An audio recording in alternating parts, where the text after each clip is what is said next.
hali hech qaysi sotuvchi, men bunaqasini hali eshitmaganman, mashina narxini sizlar qo'yasizlar. Ya'ni sotuvchi narx qo'ymaydi, endi oladigan inson narxini qo'yadi. O'zini narxi nech pul dedingiz, Botir? 850 ming so'm. Bu 5 yillik turot ham yoqadi. 220 da ham ishlaydi, 380 da ham ishlaydi. Professionallarga tavsiya qiladigan Albert svarka apparatimizning narxini o'zingizlar chiqazasizlar. Sizlar mashina svarishni apparatni nech pulga olgan bo'lardinglar? O'zining narxi 850 ming so'm.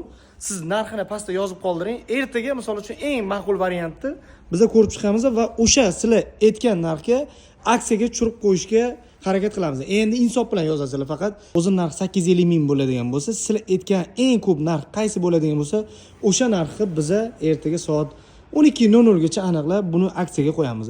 Endi nechta dona bor bu yerda? Taxminan 20 ta 30 ta donani mashinalarni hammasini aksiyaga qo'yib yuboramiz. Lekin puliga stoyt instrumentlardan bittasi mana shu. Prosta bizda ko'pchilik tushunishmayapti. Resantalarni otib chiqib ketgan, boshqa apparatlarni otib chiqib ketgan, lekin bu apparatni hali olib hech kim ishlatmaganligi uchun, bilmaganligi uchun biz sizlardan narx so'raymiz. Olib ishlatinglar, keyin bemalol boshqalarga maslahat bersanglar, tavsiya qilsanglar bo'ladi. Albert apparatimiz ZX7 450 apparatimizning narxini endi sizlar belgilaysizlar. Vijdonan narx qoldiringlar lekin.